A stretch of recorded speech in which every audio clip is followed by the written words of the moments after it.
Hi పిల్లలు, ఈరోజు ఇంకో కొత్త స్టోరీ గురించి తెలుసుకుందామా? మరి అంతకన్నా ముందుగా బీఆర్ఆర్ టీవీ ఛానల్ని సబ్స్క్రైబ్ చేసుకోండి. ఇప్పుడు కథలోకి వెళ్ళిపోదామా? మరి అనగనగా ఒక పెద్ద అడవి ఉండేది.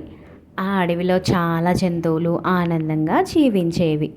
ఆ అడవిలోనే ఒక అల్లరి కోతి ఉండేది. ఆ కోతి చాలా చురుగ్గా ఉండేది. కానీ దానికి చిన్న సమస్య ఉండేది. అది ఒక చోట ప్రశాంతంగా ఉండేది కాదు. ఎప్పుడు అటు ఇటు తిరుగుతూ ఉండేది.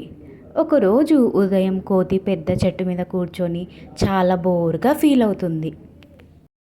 అయ్యో, ఈరోజు ఏం చేయాలి, చాలా బోరు కొడుతుంది అని అనుకుంటుంది. అలా ఆలోచిస్తూ ఆ చెట్టు మీదికి ఈ చెట్టు మీదికి ఊగుతూ తిరుగుతూ ఉంటుంది. ఎంత ఫన్నా అని అరుస్తూ కొమ్మల మీద గెంతుతుంది. కొద్దిసేపటికి అది కూడా బోర్ అయిపోయింది దానికి. అలా మళ్ళీ ఇప్పుడు ఏం చేద్దాం అని అనుకుంటుంది. కొద్దిసేపటికి అదినికి అరటి పండ్ల తోట కనిపించింది. అరటి పండ్లను చూసి, అమ్మ ఎన్ని అరటి పండ్లు, నేను వెళ్ళి తింటాను అని అలా ఒకటి రెండు అన్నీ తింటూనే ఉంది. అలా దానికి చాలా అరటి పండ్లు తిని కడుపులో నొప్పి వస్తుంది. ఆ తర్వాత మళ్ళీ చెట్టు పైకి ఎక్కుతుంది, కిందికి దిగుతుంది, మళ్ళీ ఎక్కుతుంది, మళ్ళీ దిగుతుంది. అయినా సరే దానికి బోర్ తగ్గడం లేదు. మళ్ళీ ఏం చేద్దామబ్బా అని అనుకుంటుంది. ఏదైనా కొత్త పని చేస్తే బాగుంటుంది కదా అని ఆలోచిస్తుంది. అప్పుడే తనకి దూరంలో ఇద్దరు చేపలు పట్టేవాళ్ళు కనిపిస్తారు. వాళ్ళు భుజాలపై వలలు వేసుకొని ఒక చెరువు వైపు నడవడం మొదలు పెడతారు. అది కోతి చూస్తుంది. కోతి కళ్ళల్లో మెరుపు వచ్చేసింది. వీళ్ళు ఏం చేస్తారో చూద్దాం అని అనుకుంటుంది. మెల్లగా వాళ్ళ వెనుక ఆ కోతి కూడా వెళ్తుంది. వాళ్ళు చెరువు దగ్గరికి వెళ్ళి పెద్ద వల తీసి నీళ్ళల్లోకి విసిరారు. అప్పుడే చపక్ చపక్ అని కొన్ని నిమిషాల తర్వాత వల బయటకి లాగారు. అందులో చాలా చేపలు చిక్కుకున్నాయి. అరే వావ్ అని కోతి ఆశ్చర్యపోయింది. వాళ్ళు చేపలను తీసుకొని వెళ్దామని అనుకుంటారు. కానీ ఇంకా చేపలు పడదామని అనుకుంటారు.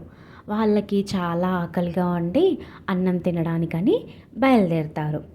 అప్పుడు ఆ కోతి అనుకుంటుంది, అబ్బా చేపలు పట్టడం ఇంత ఈజీనా, నేను కూడా పడతాను అని అనుకుంటుంది.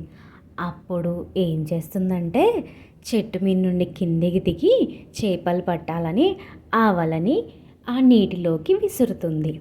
కానీ ఆ వలతో పాటు ఆ కోతి కూడా నీళ్ళల్లో పడిపోతుంది. అప్పుడు కోతి, అయ్యయ్యో ఇదేంట్రా బాబోయ్, నేను ఇలా పడిపోయాను, నాకు ఈదడం కూడా రాదు, నేను ఎలా బయటికి వెళ్ళాలి అని అరుస్తూ ఉంటుంది. దూరంగా ఉన్న చేపలు పట్టేవాళ్ళు ఆ మాటలు వింటారు. అరే, ఎవరో ప్రమాదంలో ఉన్నారు అని పరిగెత్తుకుంటూ వెళ్తారు. చెరువులో వలలో చిక్కుకున్న కోతిని చూసి ఆశ్చర్యపోయారు. అయ్యో పాపం, ఆ కోతి నీళ్ళల్లో ఎలా పడిపోయింది అని అనుకుంటారు. వారిద్దరు కలిసి ఆ కోతిని బయటకి లాగాలని అనుకుంటారు. ఇప్పుడు ఏం చేద్దాం, మనం ఆ కోతిని ఎలా బయటికి లాగుదాం అని మాట్లాడుకుంటూ ఉంటారు. ఆ కోతిని వాళ్ళిద్దరూ కలిసి బయటకి తీస్తారు. ఆ కోతిని బయటకి తీసాక ఆ కోతి చాలా వణుకుతూ కూర్చొని ఉంటుంది. అప్పుడు చేపలు పట్టేవాడు నవ్వుతూ ఇలా అంటాడు, చూడమ్మా కోతి, ప్రతి పనికి ఒక విద్య ఉంటుంది, చూసి వెంటనే చేయలేం. మరొకవాడు అంటాడు, మేమెన్నో సంవత్సరాలు నేర్చుకున్నాం, అందుకే ఇలా చేపలు పట్టగలుగుతున్నాం అని చెప్తారు. కోతి సిగ్గుతో తల వంచుకుంటుంది. అప్పుడు కోతి చెప్తుంది, క్షమించండి, నేను పొరపాటు చేశాను అని అంటుంది. ఆ రోజు తర్వాత కోతికి ఎంత బోరు కొట్టినా చేపలు పట్టాలనే ఆలోచన మాత్రం ఎప్పుడూ రాలేదు. పిల్లలు, ఇందులోని నీతి ఏంటో అర్థమైందా? తెలియని పని చేయడానికి తొందరపడకూడదు. ప్రతి పనికి అనుభవం, నేర్పు అవసరం. పిల్లలు, ఈ స్టోరీ మీకు నచ్చిందా? నచ్చితే ప్లీజ్ బీఆర్ఆర్ టీవీ ఛానల్ని సబ్స్క్రైబ్ చేసుకోండి.